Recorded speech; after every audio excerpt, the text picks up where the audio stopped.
Hi, and welcome to the RootToCISO bite-sized podcast. I'm your host, Chris Rides, and in these bite-sized episodes, we'll be speaking to experienced cybersecurity hiring managers. We'll be asking their advice on how you can stand out from the crowd to make the career moves you desire. How did you then progress into more and more sort of heavy security, or even into sort of the leadership? Because that's kind of how most careers tend to move towards. I think it was just always being willing to say, yes, absolutely. I'll pitch in, I'll take over, for the experience of it, for the resume building, but maybe for some more money, but not always, it just kind of depended. But I was excited to get to the next thing and do the next thing and get the next cert. And And how did you get that first position? That's the craziest story. I still don't believe it when I talk about it. But uh, I was leading cybersecurity in federal health for a couple of $1 billion company that got eaten up by another multi-billion-dollar federal contracting company, and there was a repeat in this position that so me on my side, and then um, Sally Sweeney, just a wonderful mentor. I guess the second most important mentor of my career. Um, I was super eager to talk to her. I called her up and said, "Hey, why don't we just get an appetizer around the corner and have a glass of wine and talk cybersecurity?" Um, I walk away from that meeting just thinking, "Oh, it's going to be so great to work with her." Meanwhile, she had been, interviewing for, her boss's position, but also interviewing elsewhere. When turns out she was offered the job and she turned it down because, she said, "I found this other thing and it just seems more aligned. Maybe it's time for me to kind of move on to this other job thing." And, she said, "But, I spoke to Lena. She's just like me. Same direction I would go." I had no idea. They say it's, all about who you know, but sometimes it's about who knows you, which is kind of a different thing. It's not like I had asked her promoted or, whatever. I just wanted to meet her so we could work better together. But we just resonated so completely in the same frequency that she said, "Hey, if you want somebody like me, just pick Melina." And so I was asked um, to apply to this position, and my process was pretty quick.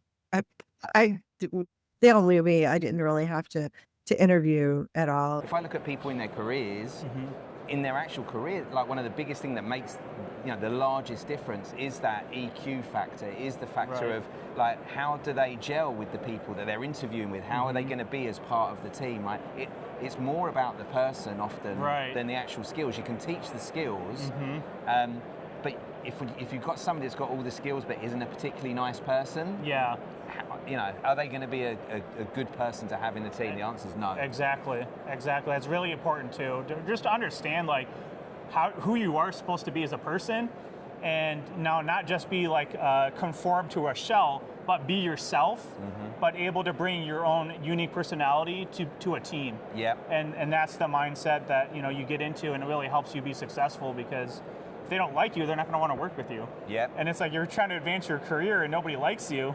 It's going to be very difficult to move up.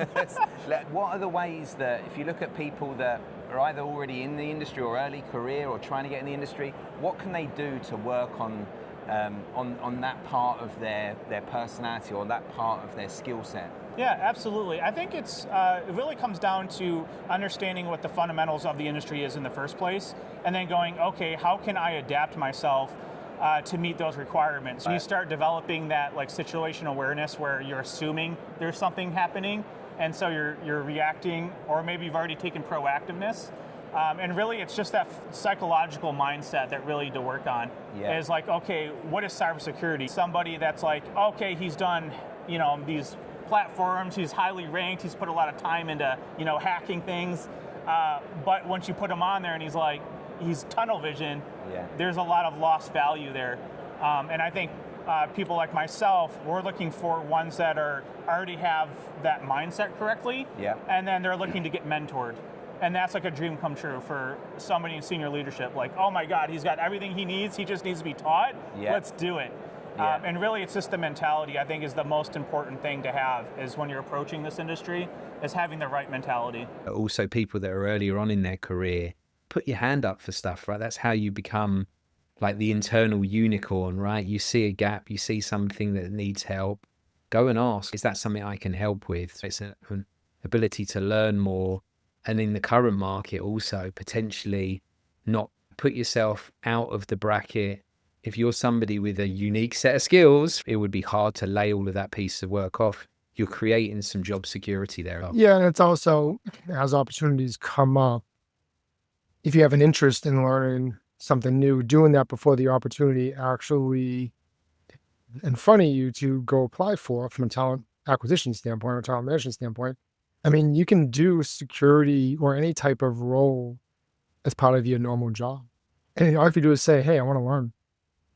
There's not going to be anybody that says, no, we don't need to help. We don't want to train. Like, part of how the security community, or at least how I grew up, is I kept asking for things that I didn't know and how I could help. And also not being able to say no, but I didn't want to be a firewall admin when I was in my early career.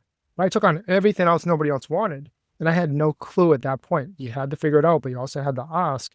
But you had to stretch yourself. And I think, like, even with my current security team and whatnot, it's a relatively small team, but I've extended it to my service desk and others throughout the entire organization that has an interest.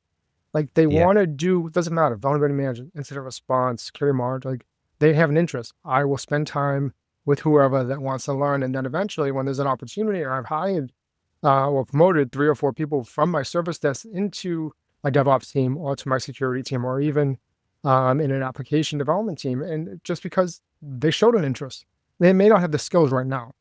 Like, they'll get them. Yeah.